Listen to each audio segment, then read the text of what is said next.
Stugotz here for 1-800-Flowers. Ring in the holiday season with cheery bouquets for your friends and loved ones from 1-800-Flowers.com. Whether you're looking to cross some names off your list or want to deliver an early holiday surprise, 1-800-Flowers has the deals and bouquets you're guaranteed to love. Right now, when you order a dozen assorted roses for just $29.99, 1-800-Flowers will give you another dozen absolutely free. That's 40% off the original price. 24 assorted roses is the perfect way to surprise the special people on your holiday list. This beautiful bouquet of 2 dozen roses in a rainbow of colors will leave your loved ones stunned without spending a fortune. It's the best of both worlds. Amazing roses at an unbeatable price. These gorgeous roses from 1-800-Flowers are picked at their peak and shipped overnight to ensure freshness. A dozen assorted roses for just $29.99 plus another dozen for free is an amazing deal, but it expires Friday. When it comes to meaningful holiday moments, trust quality bouquets from 1-800-Flowers.com. To order a dozen assorted roses plus an extra bouquet for just $29.99, go to 1-800-Flowers.com/Dan. That's 1-800-Flowers.com/Dan. Hurry, the offer ends on Friday. With the Citi Double Cash Card, you get 1% cash back when you buy and 1% as you pay. That's like the joy of discovering the last donut.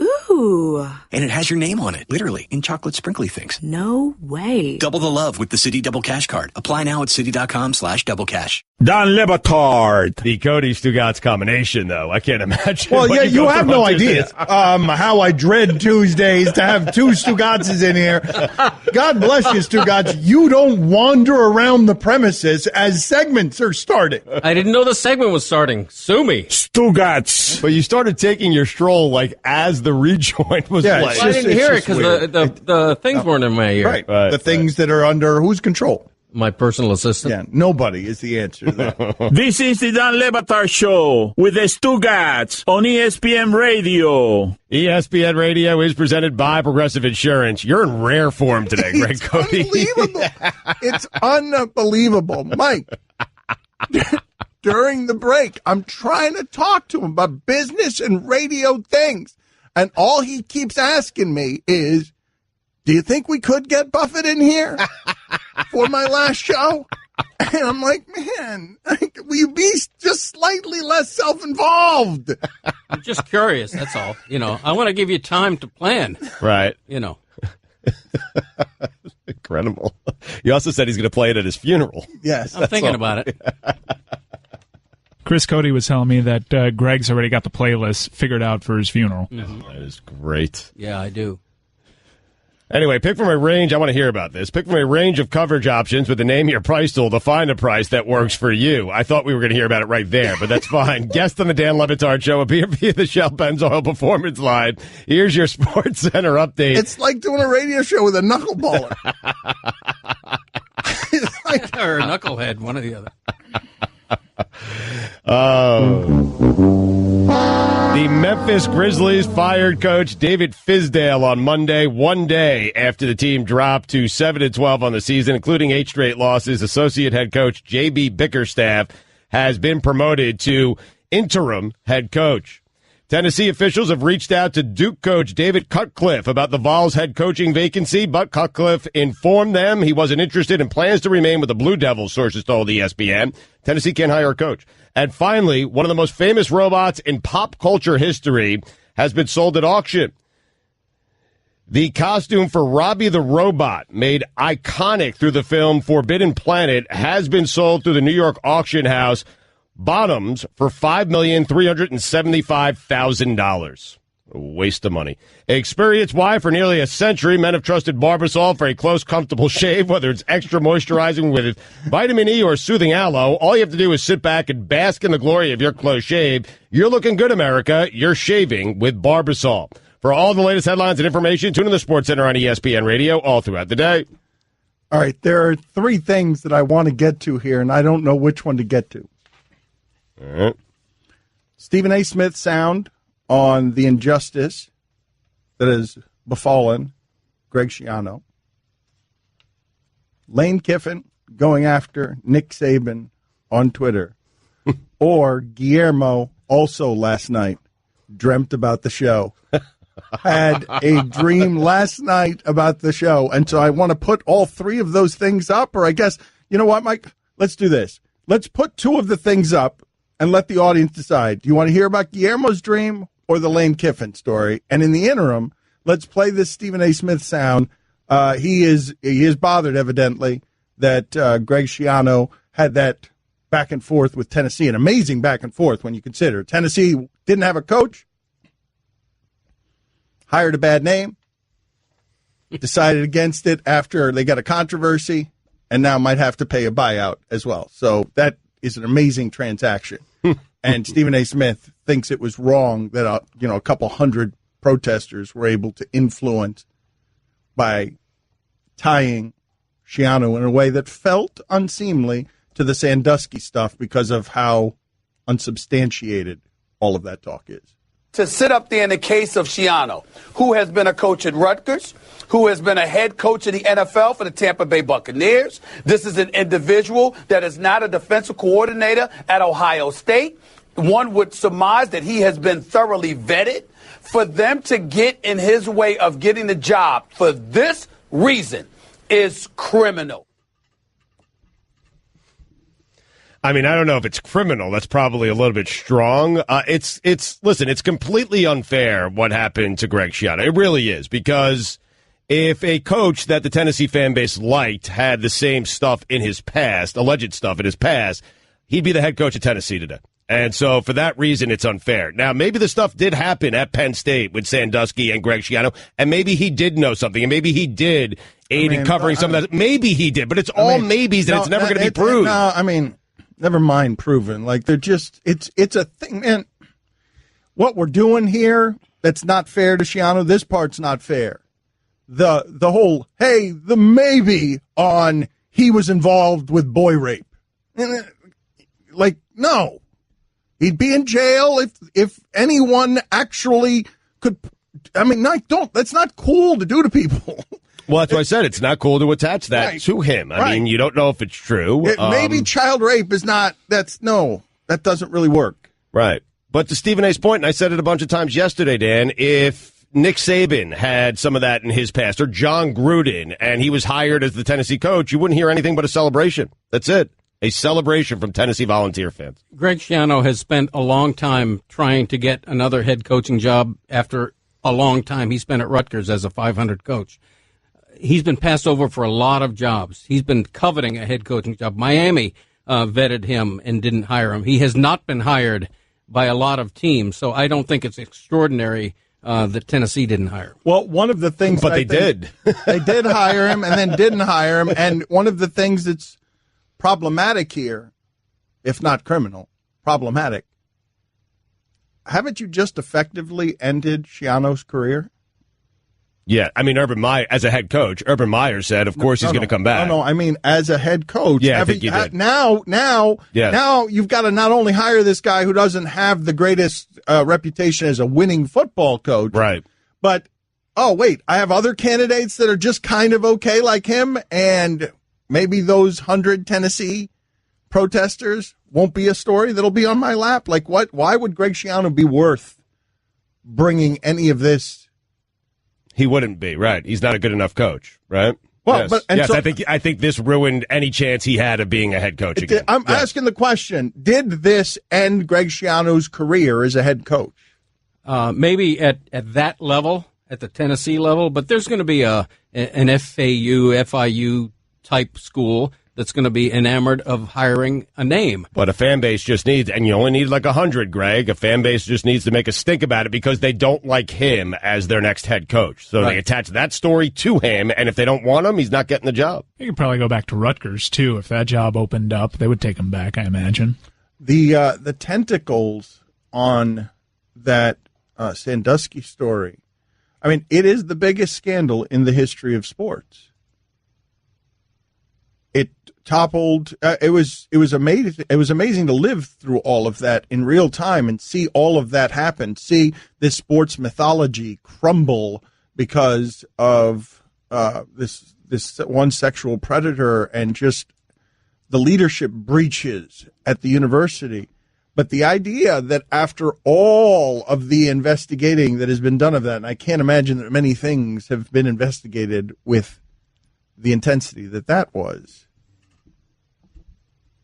we're still sort of confused about like, how does this wrap up Greg Schiano? Like, the reason that the reason that I thought the Schiano story was interesting is because it's, again, one of those examples that should make you uncomfortable about what the angry mob can do. Because the angry mob don't care about fair.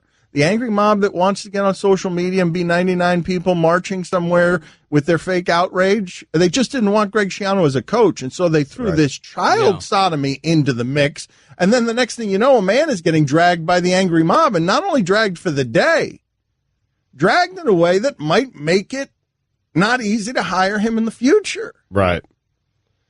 I don't know, though, if we should dismiss what actually happened there with Greg Schiano. I don't know if we... But it's just... I mean, Mike McQueary, who appeared to be telling the truth then, he's the first guy. He exposed Jerry Sandusky. He is saying that Greg Schiano told him. I know, Stugotz, but these are second and third hand stories. Right. These are...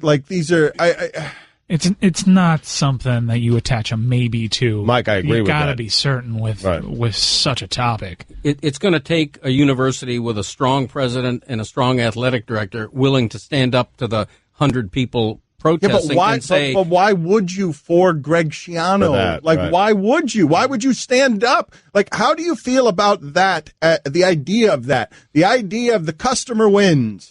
But it's an angry mob, and I'm not sure I trust the angry mob so much to be judicious. I'm not sure I trust the angry mob so much. In fact, I'm sure I don't trust the angry mob very much to be discerning. And then the next thing you know, a man gets dragged. And then not just gets dragged, but gets dragged around maybe sex crimes with kids. And it's like, oh, come on, man. Awkward transition. Time for some ads. So awkward. The covering up of... So awkward. Of sex crimes. It's an important thing to say. I know. Right. It's an important thing to say. Well, you know, I just feel like it's an important distinction to make. Covering up of sex crimes, not, sex crimes themselves. Oh, glad we're keeping this going through the sponsor. I just wanted to point that out. I mean, since everyone's being unfair to Greg, Greg Schiano, not Greg Cody, I wanted to make sure that I wasn't being unfair to him. Everyone. Don Batard. On the reg. Popping it out. On the reg. Why were you doing that? That's how we talked, yeah. Who's the we that we talk this way? Young people like Sue and me. Yep. Slang. LOL. Tell him, Greg. Stugotz. Look at Greg Cody trying to get into the hipster conversation LOL. with an LOL. Right. ICYMI. I just said LOL. SMH. This is the Don Batard Show with the Stugotz on ESPN Radio. Get in touch with the show anytime through the 1-800-Flowers Twitter feed at Le Batard Show, at Stugotz790, at Greg Cody. Guys, it is time for Straight Talk. It is brought to you by Straight Talk Wireless. Best phones, best networks, no contracts. We like to be transparent as a radio show. Greg Cody of the Miami Herald in with us today. And Mike Sense is on unease, I guess, with Greg McElroy, who's going to appear with us in 15 minutes. I'm not sure why Mike thinks that I am anti doing a college football segment. Well, because it's not what you normally do. He is concerned about it. It's not your type of guest, but Mike is really going out of his way to build up this guy's resume. It is funny. He's called him a national championship-winning quarterback. During the breaks, he's been giving me McElroy's bona fides for why he deserves to be a guest on this sewage train. It's the first time he's been on with our show. I want it to go well because I'm a big fan of his. I think he's one of the best young color analysts out there. He's a future star. Okay. So he will be on with us in 15 minutes. How did this vote come back on whether people wanted to hear this segment about Lane Kiffin's feud with Nick Saban that he has taken to Twitter, or Guillermo's dream about the show last night? I have the results right here. I mean, it's close. Right. 51% have chosen Guillermo's show dream. All right. Wow. Give it up. Give it up, Guillermo. Guillermo dreamt about the show last night. Give us all the details. There's not many details. I had a dream last night about the show that Joe Buck apparently had a podcast in my dream, and Stugotz was filling in for Joe Buck on his podcast, and Allison called me to tell me what a great job Stugotz did filling in for Joe Buck on his podcast.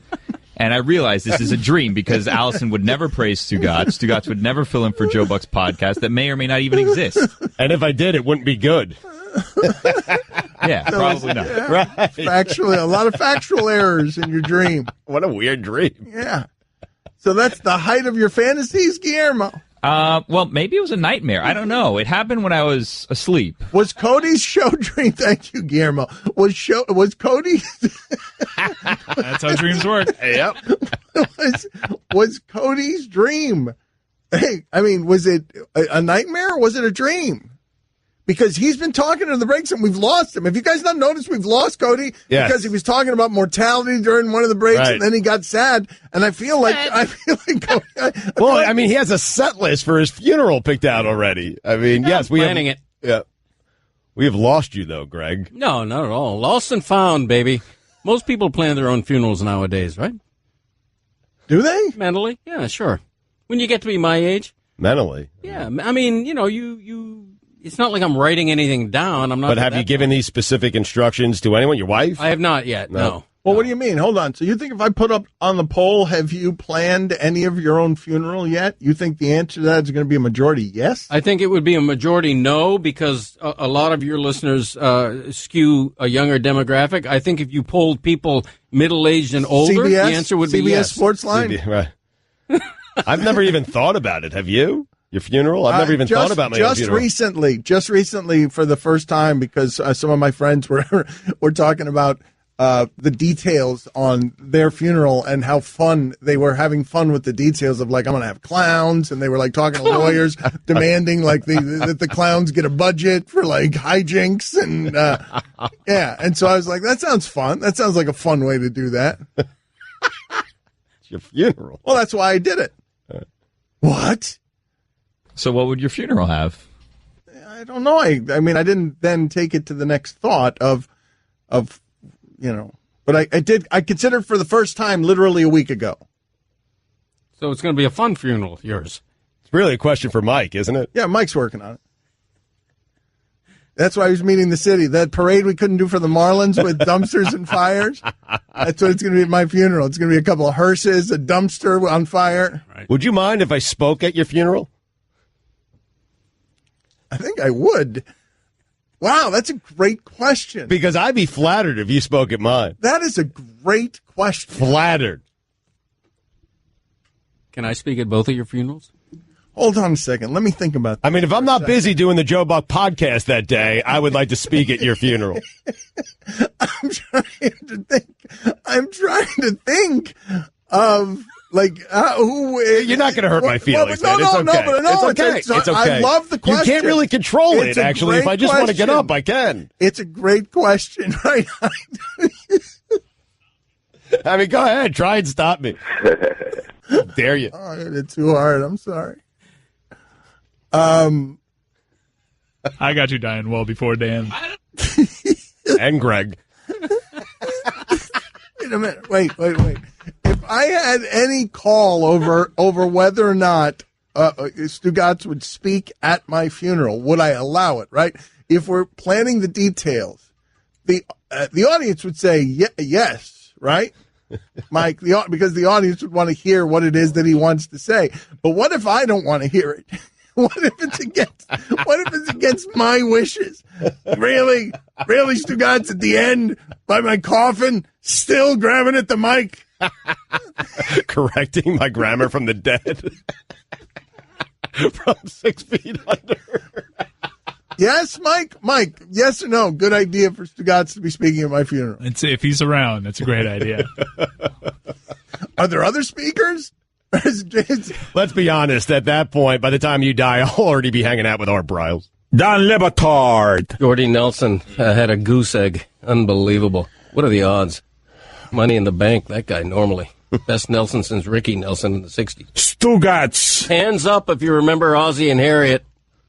Put them up. This is the Dan Le Batard Show with the Stugotz on ESPN Radio. So Greg McElroy is with us, and this is what the producers had to say to him before we started here, because he came on and he said, or you talked to them, and he said, hey, what have you guys been talking about? What's the conversation been about? And what'd you tell him, Mike? Dan's funeral, and Greg wants to be a garbage man. Mm-hmm. And not college football. Nope. Yeah, not a lot of college football. Thank you for your maiden voyage on the show, sir. Can you tell us, like, can you separate your Alabama fandom from your rational self? Like, are you would you say that Alabama shouldn't be in the Final Four? Depending on the place from perspective, fellas, I appreciate you having me with you. Alabama fans are convinced that I loathe Alabama because I go out of my way to be unbiased. So it's all a matter of perspective. And yes, I can very easily draw that line for you if that's the direction you'd like to go. Well, I'm just curious. Yes, I'm just curious. Or how do you feel about Greg being a garbage man? Like the idea of Greg being a garbage man for a day, if you'd like to go that direction. Or whether Stugotz should speak at my funeral, we can do that too. I think he would crush it as a Googleizer, like Derek Zoolander talked about once upon a time. I think Stugotz would kill it if, in fact, he gave the eulogy. Would you have a lot of meaningful, nice things to say about your good buddy? Not really. I mean, that's the problem. That's what I'm a little worried about. He'd grab the camera, he'd have too many gin and tonics, and he would just start going from the hip. He wouldn't prepare anything. And let's be honest, we won't be on speaking terms by then. He will have scorched the relationship by then. And you'll be dead, would go down. Yeah, no doubt. Greg, is Clemson-Miami a play-in game for the Final Four? Is there any circumstance under which Miami beats Clemson and does not make the Final Four? No, there's no way, guys. I mean, given the fact that Clemson, in all likelihood, will probably be the number one team in the country tonight, I would be highly surprised if, in fact, a win against number one in the conference championship game didn't give them enough boost to their resume to warrant including them. That's a play-in game. I think the SEC championship game is a play-in game. And depending on how people have kind of addressed it, I think you can make a case the Big Ten championship's a play-in game, guys. I think Ohio State, I know they lost by 31 to Iowa, and they got 55 hung on them by a team that's pretty average offensively. I just have a hard time thinking that they would make the same mistake they did last year by not including a conference champion and putting in a one-loss team that didn't play in their conference championship. I'd be so mad right now if I was UCF. Nobody's talking about me. Like, I'd be so mad. They haven't played anyone. I know, but if I scored the way UCF scores, if I had a pro at quarterback, if I had the fastest running back in maybe the entire sport, and I got a defensive player that's got one hand that is the conference player of the year. He's got one bleeping hand. Right. And he's out there making sacks and recovering fumbles, and he had an interception with one bleeping hand. But, Greg, if they expanded this one thing. hand, we man. get it. We get it. I mean, just insane. Like, give me a ranking. They are ranked. Alabama can look. Oh, get them up there. Get them in the top 10. Because they have a player with one hand? Just because of all of it. Well, Greg, if they expanded this thing out to 6 or 8 teams, would a team like – so a couple of wild cards. Stop rewarding a normal number. No, but that's how UCF gets in. With your hand prejudice committee. Like, this dude is amazing. And let's go, McElroy. Let's get on the UCF train. Greg, if this thing was 6 teams, would UCF get in? If it was 6 teams, they would not. Guys, it already is 6 teams. Like we just talked, it's the quarterfinals of this weekend. Auburn and Georgia are playing in a quarterfinal. Miami and Clemson are playing in a quarterfinal. You can make a case, obviously, there's another quarterfinal between, like I said, Ohio State and Wisconsin. The playoffs are already 6 teams, maybe not in a traditional format, the way that we kind of know the NFL to be and other pro sports leagues across the country, but it is a 16 playoff. And no, they don't belong in. I respect what UCF has done. And first of all, pro at quarterback, Mackenzie Milton's a stud. He's 175 pounds. I don't think he is a pro at quarterback. He's fantastic, and I appreciate what he's done. He's the group of 5 Baker Mayfield. And to be honest with you guys, I think he deserves a little Heisman consideration, too. I mean, the kid's ridiculous.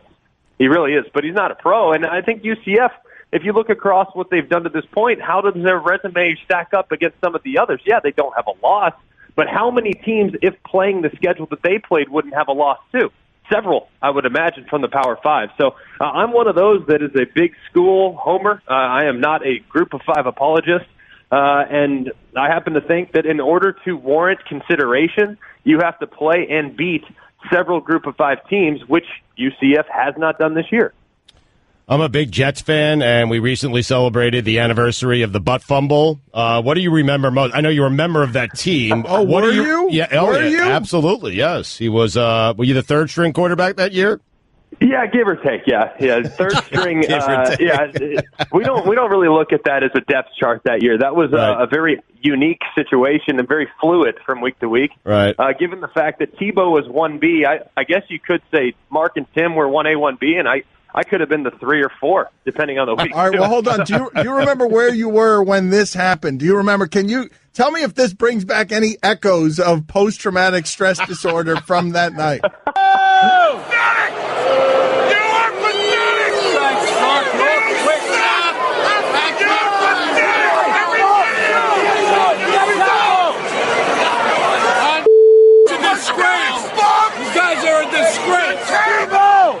I want you in the second half. I want you to know.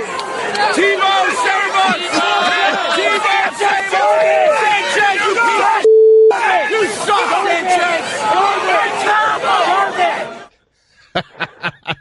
That sounded like a Tuesday in Bedminster at Sanchez's house. I don't know what you're talking. I mean, that didn't sound anything like the butt fumble. But yes, I can tell you exactly where I was. I was around the right side 32-yard line.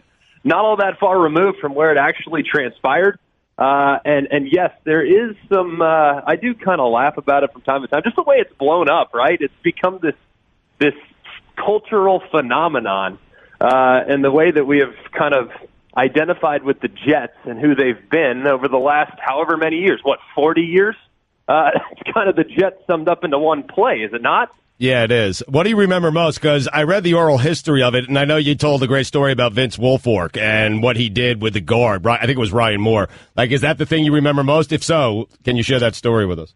Gladly. Yeah, so Vince Wilfork, he doesn't get enough credit for this play. Too much of this play is kind of, look, did Sanchez make a good play? No, it was terrible. It was one of the worst plays ever. And he'll be the thank first you one for your honesty. Thank you for all your honesty on this subject. He'll be the first one to tell you. And I love Mark. He's one of my good buddies. And he'll be the first one to tell you, hey, man, I dropped the ball, quite frankly. And, okay, I'm not rewarding him anymore for honesty on this, okay? Or you, frankly. Look, it was a terrible play. We all know it's historically terrible. Did you not hear that sound we just played for you?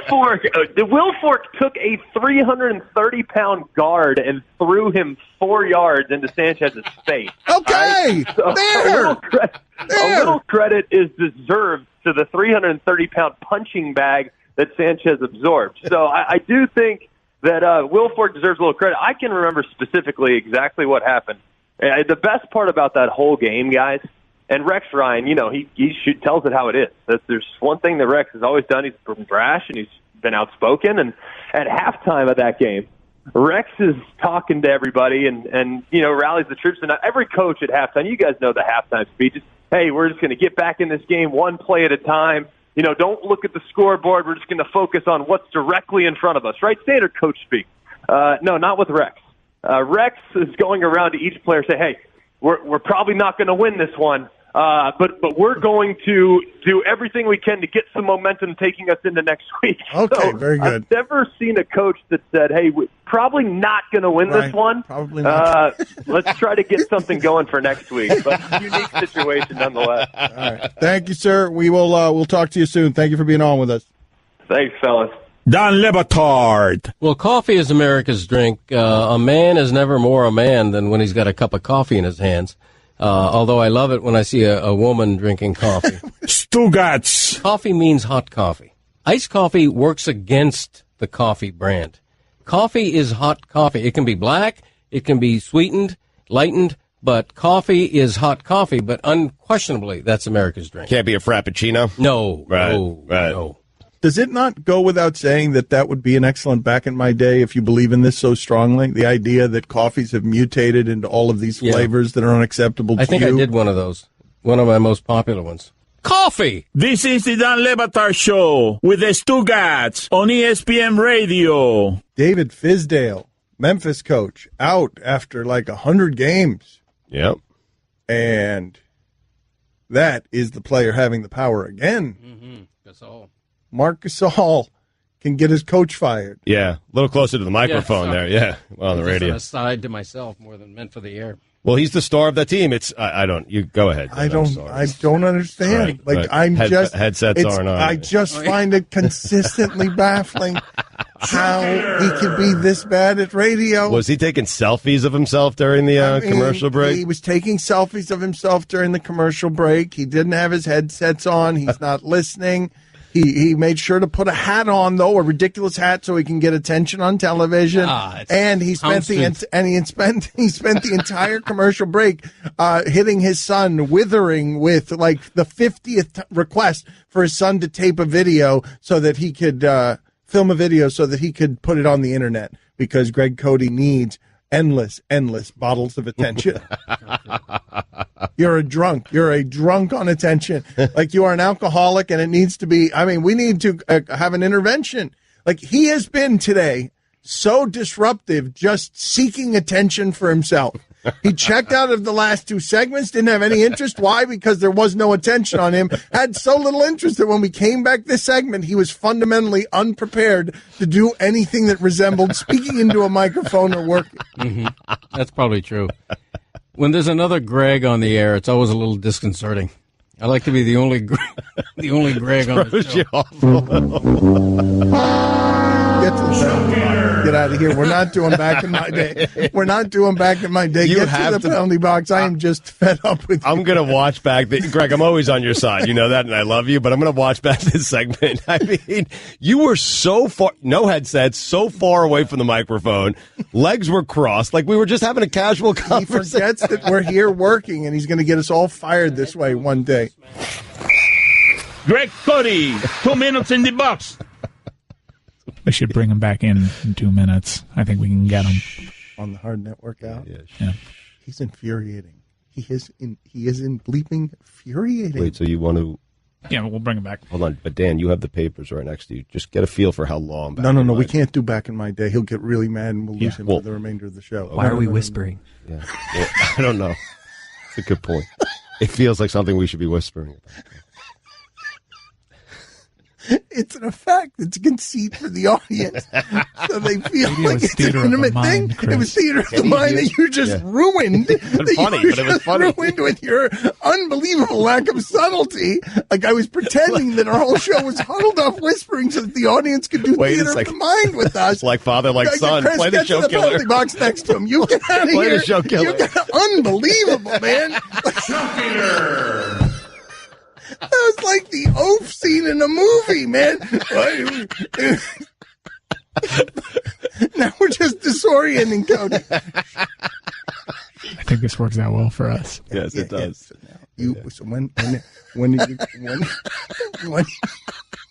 He's got about 30 seconds left on his penalty. We'll bring him Does he know? Does he have any idea? I don't know. No. All right. For the radio, Greg is balancing a hockey stick on his palm. All right, so Mike, just yell out the door. 1 minute. 1 minute. 30 seconds.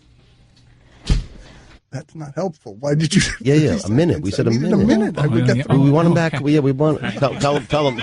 You got the time wrong. I meant 1 minute. 1 minute.